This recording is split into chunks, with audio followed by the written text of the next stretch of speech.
he, Rabbi נחman, spoke up and said, while on the way, I told the story, that whoever heard it had a thought of repentance, and this is the story. Once there was a king. The king had 6 sons and 1 daughter. Now this daughter was very precious in his eyes, and he was exceedingly fond of her, and would take great delight in being with her. One time, while he was together with her on a certain day, he became angry with her, and the words, "May the not good one take you away," slipped right out of his mouth. At night, she went to her room, and in the morning, no one knew where she was. So her father, the king, was very distraught and went looking for her everywhere. The second to the king arose, because he saw the king was very troubled, and asked to be given a servant, a horse, and money for expenses, and went to search for her. He searched for her very much, for a very long time, until he found her. Now he tells how he searched for her until he found her.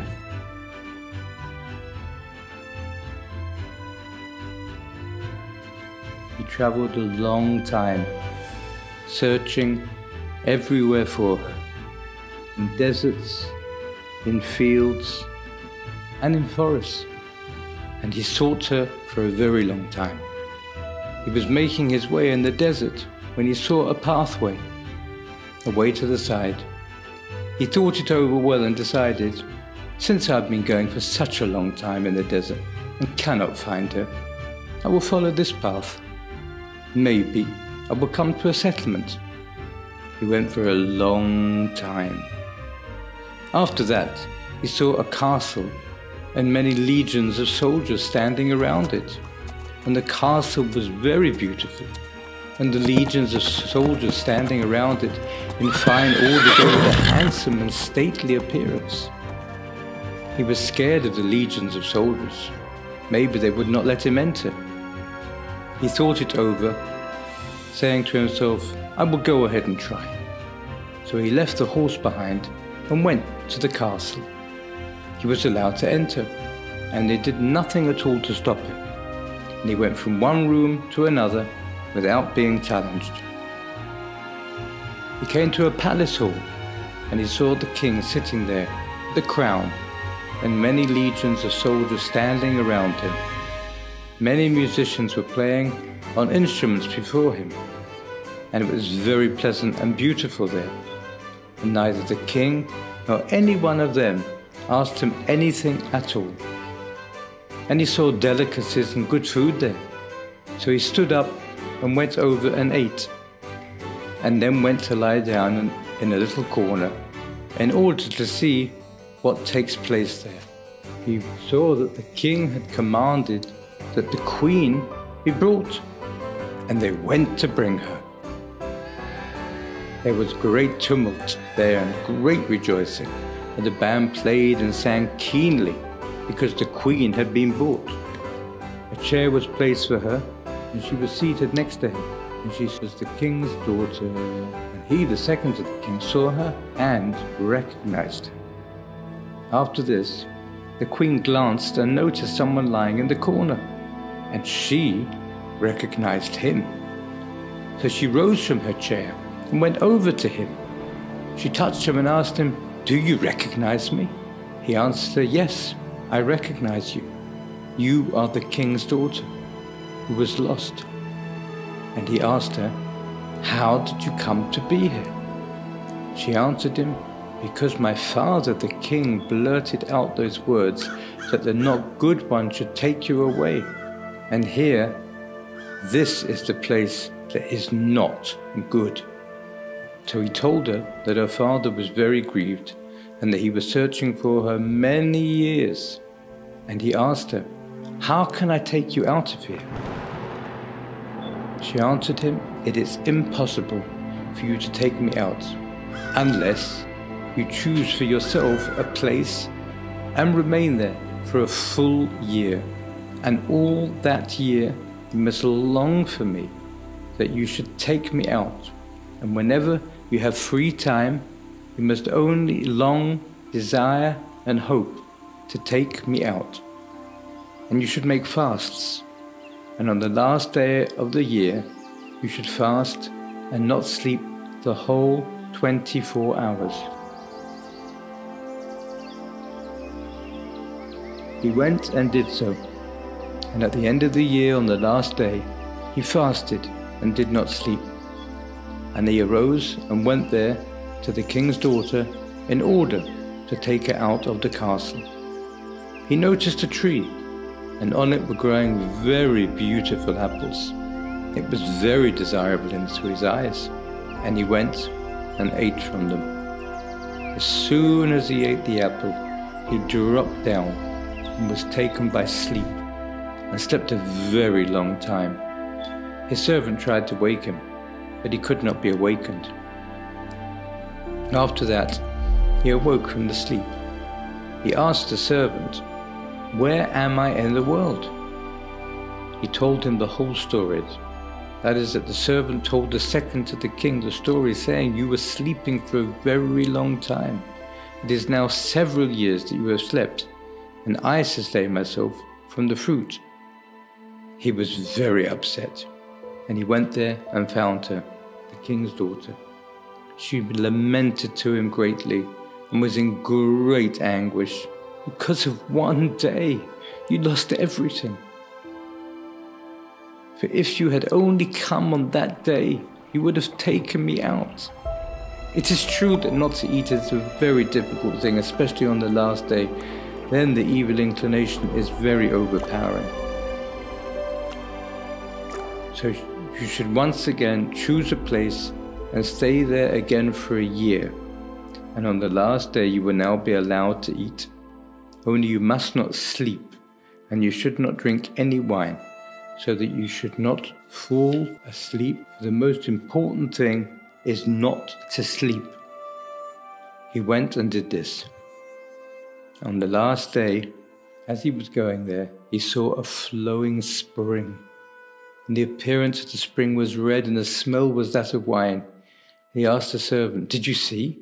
This is a spring that should contain water, but its color is red and its smell is of wine."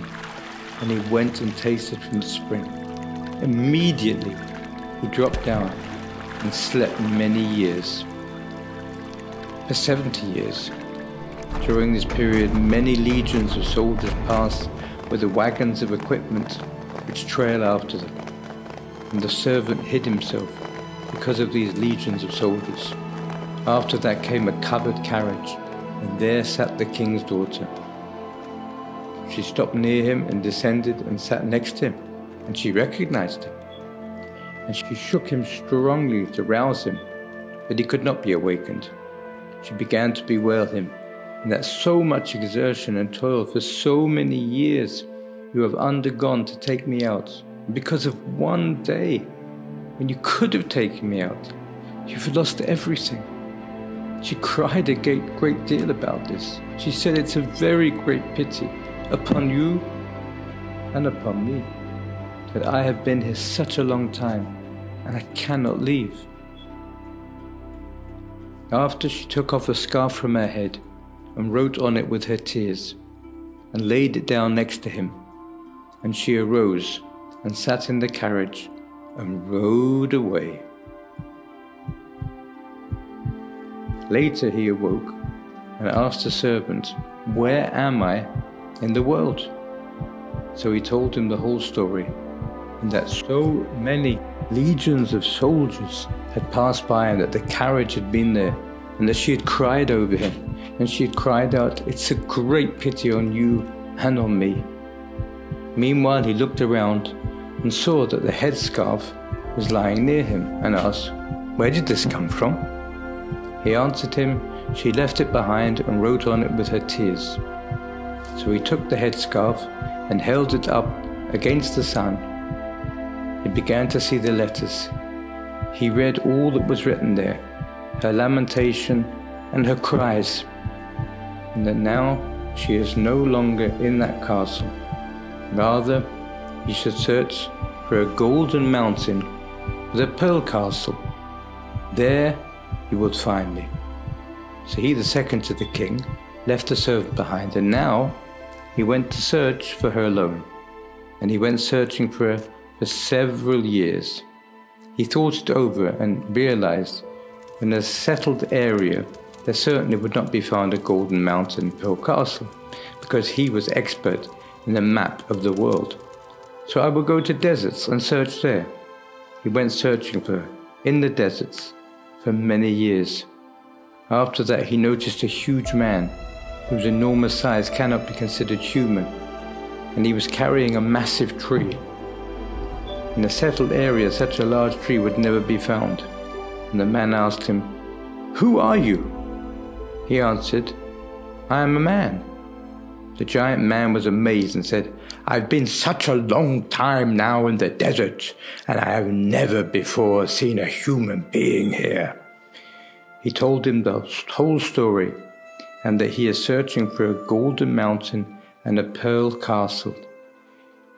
He answered, "No such thing exists," and tried to put him off, telling him, "You have been talked into this nonsense, because it certainly does not exist." He started to cry bitterly and said, "For sure it has to exist. It must be possible to find it somewhere." And he dissuaded him. "You have been persuaded into nonsense." And he, the second of the king, said, "It definitely must be somewhere." He said to him, the wild man, to the second of the king, "In my opinion, this is ridiculous. But since you are obstinate, behold, I am in charge of all the wild animals. I will do you a favor and summon all the beasts, for they roam over the entire world. Perhaps one of them will know about this mountain and castle." He called all the wild animals from small to large and asked them. They all replied that they had not seen it. He told him, "You see, you have been told nonsense. If you want to listen to me, turn back, for you surely won't find it, as it does not exist anywhere in the world." And the second to the king stubbornly insisted and said, "It surely does exist." He said to him, the wild man, to the second to the king, "Look, I have a brother ahead in the desert, and he is in charge of all the birds. Maybe they will know, since they fly high in the air. Maybe they have seen the mountain and the castle.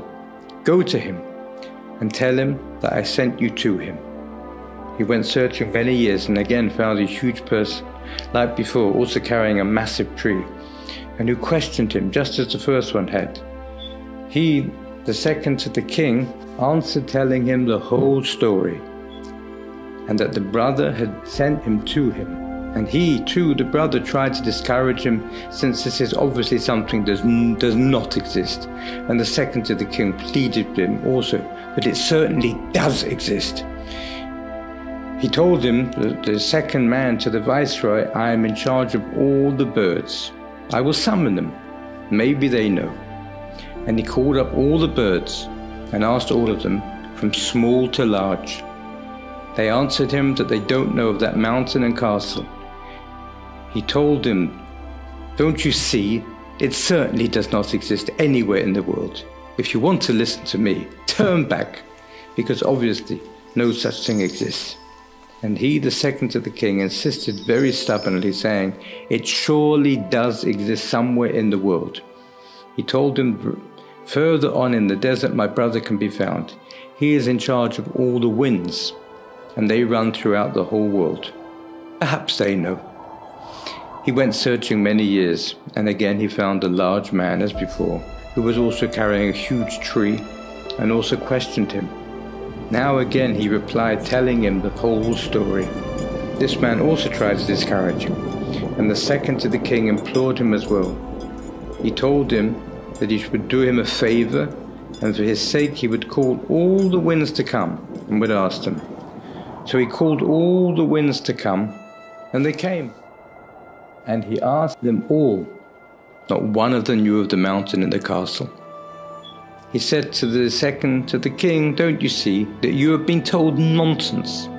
The second to the king began to cry bitterly and said, "I know for sure that it does exist." In the interim, he saw that another wind had arrived. The appointee fumed at it. "Why did you come so late? Didn't I order that all the winds should come? Why didn't you come with them?" It answered him, "I was delayed because I had to carry a daughter of a king to a golden mountain and a pearl castle."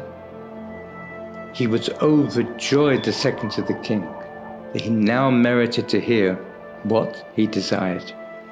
The appointee over the winds asked the wind, "What is valuable there?"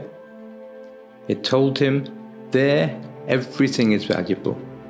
The appointee over the winds addressed the second to the king, saying, "Since you have been searching for her for such a long time, and you have expended so much effort, lest you will now have a monetary setback, I give you a vessel, so that whenever you put your hand into it, you will receive from it money."